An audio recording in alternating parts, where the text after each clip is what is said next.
So here's the good thing because I'm really good at time management. I got to my appointment today 10 minutes early, so I'm jumping on with you.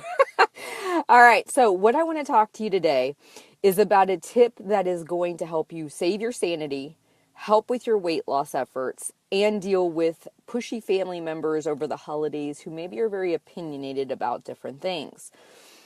Due to the election last week, I saw many things happen in people's lives: loss of friendships, lots of out of control eating, a lack of sleep and self care.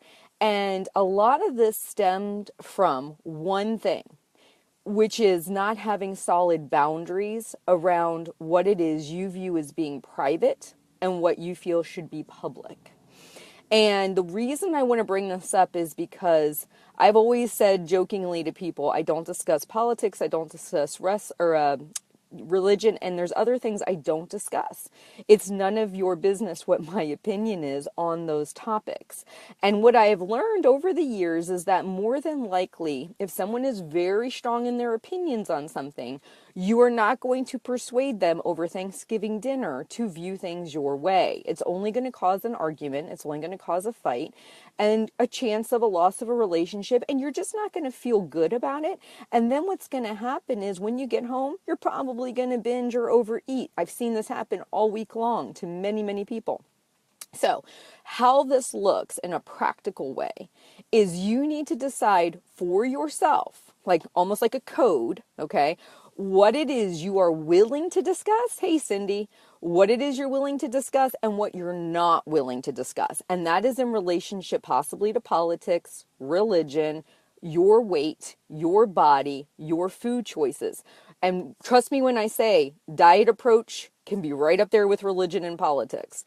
So you have to decide for yourself, these are things I discuss publicly, and these are things I don't. Now, the way that this looks is this.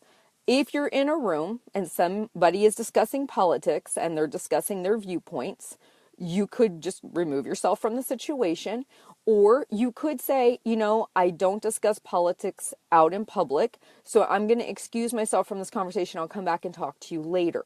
You've established your boundaries. If someone approaches you about your body or says something like, I think you've lost too much weight, I think you need to lose more weight, what are you doing eating that, making a judgment about your food, about your body, you can simply say, I appreciate your concern, but I have a boundary. I don't really discuss my dietary preferences or my body with other people. You have to know that. And here's the difference between boundaries and just being comfortable and uncomfortable. If you have solid boundaries around your political beliefs or your dietary preferences or any of that, if you were in common company, you would still honor that boundary even though you're surrounded by friends. Okay?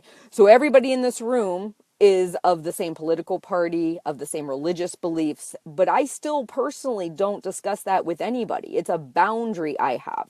So even if I'm in company of friends, I don't discuss it, because here's another thing I've learned. You might think you're in a room full of friends. You all might think you're on the exact same page, but inevitably one small topic about something comes up and not everybody agrees. And then guess what? The fighting starts. So the rule that I have for myself is this. My husband doesn't even know who I voted for, okay? I feel like my choice when I vote, my choice of what I put in my body, my choice of all these things is for me only. It's for my personal, it's for me. It has nothing to do with anybody else. But I had to establish that clear-cut boundary for me. So before you go into Thanksgiving, before you go into the holiday celebrations with extended family that think they know you or think they want to kind of goat you into a conversation, is to decide what topics are you willing to discuss in public and what are you not. And that means that if you're in mixed company, the same company or opposing company, you wouldn't discuss it with any of them, because that boundary is there for you and you have to honor and respect it. So if you create those boundaries, you do honor those, you do stick with it, it's going to help so much. You're not going to get into arguments. You can't have an argument with somebody who's not willing to discuss the topic. You can't. That's just a dialogue, a one-sided monologue. But if you allow that boundary to slip and you get looped into the conversation, guess what? Now you can have an argument because there's two people involved in that conversation. The same thing with your body. It is your choice what you want to put in your body. It's nobody else's. Your body is not up for public discussion. And if that is your view, then you shut the conversation down by just saying that. I don't discuss my body in public. I feel that's my personal choice, and I don't wish to discuss this any further. Shut the conversation down. I'm giving you this tip because had people done this prior to the election, I don't think we would have had as many problems as we did because people's feelings were hurt. Arguments happened, friendships ended. It didn't have to be that way. If we have solid boundaries, which means we realize these are our personal feelings and thoughts, we are not obligated to share them with the world or family or friends, and we are entitled to have things private for ourselves. So I'm going to encourage you before the holidays get rocking and rolling, write down what your boundaries are. What are your boundaries around all these different topics? What is it you're willing to do and not willing to do? Willing to discuss, not willing to discuss. And write that down. Practice exiting the conversation. Oh, I really don't discuss religion. I'm sorry, I'm going to go ahead and I'll come back later. Maybe we can talk about something else. Boom, the end of the conversation. You can move through it very quickly. And this doesn't just have to be about food, diet, religion, politics. This can be anything that's a heated discussion in your family, with your friends that you are choosing at this point to abstain from. So I hope that helps. If you need further assistance tonight, we are doing a live Half Size Me community webinar at 7 p.m. Thank you for I forget this all the time because I'm live. You guys can give me a thumbs up if you like what I'm saying. This is so cute. I love it. And after you watch the replay, you can also give me a thumbs up. I have no idea what the thumbs up leads to.